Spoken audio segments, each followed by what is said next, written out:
नमस्कार साथियों। आज मैं लेकर आया हूँ आपके लिए भारतीय संविधान से संबंधित कुछ महत्वपूर्ण जानकारी। साथियों, जब अंतरिम सरकार का गठन किया गया तो उस अंतरिम सरकार का बहिष्कार मुस्लिम लीग के द्वारा किया गया था। इस वीडियो में इस अंतरिम सरकार, भारतीय संविधान और भारतीय संविधान से संबंधित महत्वपूर्ण जो स्रोत हैं उनके बारे में इस वीडियो में दिया गया है। तो शुरू करते हैं वीडियो और देखना आप अंत तक। पंडित जवाहरलाल नेहरू और उनके 11 सहयोगियों ने 2 सितंबर 1946 को अंतरिम सरकार का गठन किया। मुस्लिम लीग द्वारा इसका बहिष्कार किया गया था। 26 अक्टूबर 1946 को जब पुनः सरकार का गठन किया गया और दोबारा सरकार का गठन किया गया तो इसमें 11 तो थे सहयोगी और पंडित जवाहरलाल नेहरू।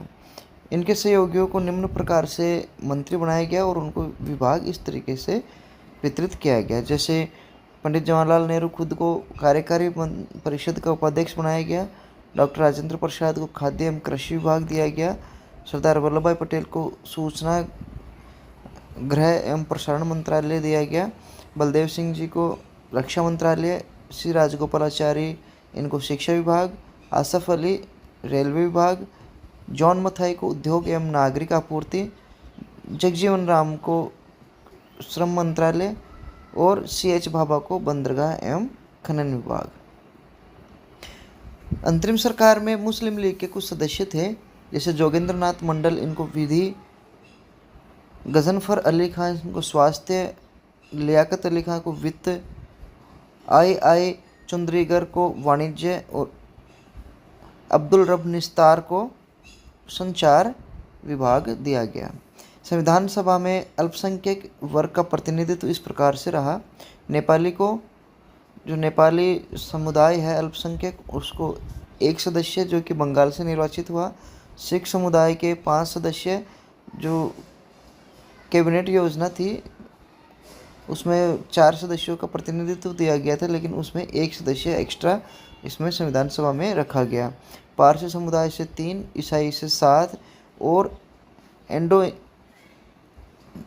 एंग्लियन थे,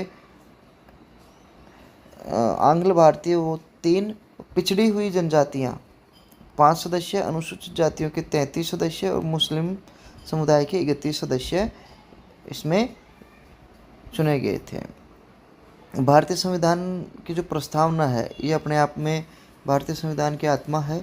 हम इसकी प्रस्तावना देखें तो हम भारत के लोग भारत को एक संपूर्ण प्रभुत्व संपन्न समाजवादी पंथनिरपेक्ष लोकतंत्रात्मक गणराज्य बनाने के लिए तथा उनके समस्त नागरिकों को सामाजिक, आर्थिक और राजनीतिक न्याय, विचार, अभिव्यक्ति, विश्वास, धर्म और उपासना की स्वतंत्रता, प्रतिष्ठा और अवसर में समता प्राप्त कराने के लिए तथा उन सब में व्यक्ति की गरिमा और राष्ट्र की एकता और अखंडता सुनिश्चित करने वाली बंधुता बढ़ाने के लिए दृढ़ संकल्प होकर अपने इस संविधान सभा में आज तारीख 26 नवंबर 1949, ये तो संविधान सभा में संविधान को अंगीकृत, अधिनियमित और आत्मार्पित करने की डेट है। अब इसमें आप देखेंगे कि इसकी जो डेट के साथ साथ तिथि देखें, मिति मार्गशीर्ष शुक्ल सप्तमी संवत 2006 विक्रमी, तिथि याद रखना बहुत ज़्यादा जरूरी है। तो 26 नवंबर 1949 को एतद द्वारा इस संविधान को अंगीकृत, अधिनियमित और आत्मार्पित करते हैं। 42वें संविधान संशोधन द्वारा सन 1976 में संविधान की जो प्रस्तावना है उसमें समाजवादी, पंथनिरपेक्ष और अखंडता शब्द जोड़ा गया था। अब साथियों, इस संविधान के अंदर जो विभिन्न प्रावधान लिए गए हैं वो कौन कौन से देशों से लिए गए हैं, जैसे ब्रिटेन से संसदीय व्यवस्था है, विधि निर्माण प्रक्रिया है, कानून का शासन, एकल नागरिकता और द्विसदनीय व्यवस्था, ये ब्रिटेन के संविधानों से ली हुई है। अमेरिका के संविधान से जो न्यायपालिका की स्वतंत्रता है, प्रस्तावना है, न्यायिक पुनरावलोकन है, मौलिक अधिकार, न्यायाधीशों के पद से हटाने की जो व्यवस्था है, राष्ट्रपति और उपराष्ट्रपति का पद लिया गया है। कनाडा के संविधान से सशक्त संघीय व्यवस्था, शक्तियों का विभाजन, राज्यपाल की नियुक्ति, सर्वोच्च न्यायालय की परामर्श संबंधित शक्तियाँ, ये सभी कनाडा के संविधान से ली हुई है। इसी तरह आयरलैंड के संविधान से नीति निर्देशक तत्व है, राष्ट्रपति का निर्वाचन है, राज्यसभा के सदस्यों को मनोनीत करने की प्रक्रिया है, ये सभी आयरलैंड के संविधान से ली गई है। जर्मनी के संविधान से साथियों आपातकालीन जो प्रावधान है संविधान के अंदर, वो जर्मनी के संविधान से लिए गए हैं। ऑस्ट्रेलिया के संविधान से समवर्ती सूची, व्यापार वाणिज्य संबंधी जो प्रावधान है संविधान के अंदर, ये ऑस्ट्रेलिया के संविधान से लिया हुआ है। इसी तरह दक्षिण अफ्रीका का जो संविधान है उससे संविधान में संशोधन की प्रक्रिया और राज्यसभा का निर्वाचन, ये दक्षिण अफ्रीका के संविधान से लिया हुआ है। और फ्रांस का जो संविधान है उससे गणराज्य व्यवस्था, स्वतंत्रता, समानता एवं बंधुत्व संबंधी जो आदर्श है, ये फ्रांस की संविधान से लिया हुआ है।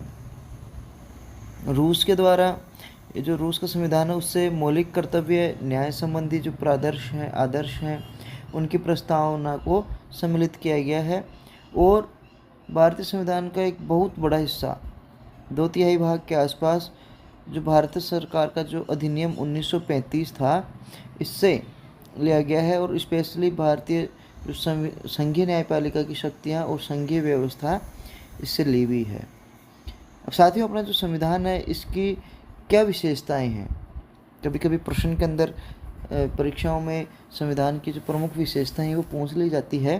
तो इसमें देखेंगे जो भारत का संविधान है वो लोकप्रिय, प्रभुता संपन्न संविधान है, लिखित एवं विस्तृत संविधान है, संपूर्ण प्रभुत्व संपन्न संविधान है, लोकतंत्रात्मक गणराज्य, समाजवादी राज्य, धर्मनिरपेक्ष राज्य, कठोर एवं लचीला संविधान, संघात्मक शासन व्यवस्था, संसदीय शासन एवं मंत्रिमंडलीय सरकार, मौलिक अधिकार, मौलिक कर्तव्य, नीति निर्देशक तत्व, संसदीय प्रभुता और न्यायिक सर्वोच्चता में समन्वय, स्वतंत्र न्यायपालिका, वयस्क मताधिकार, एकल नागरिकता, एकल संविधान और अल्पसंख्यकों को संरक्षण, ये सभी मुख्य रूप से भारतीय संविधान के विशेषताएं हैं।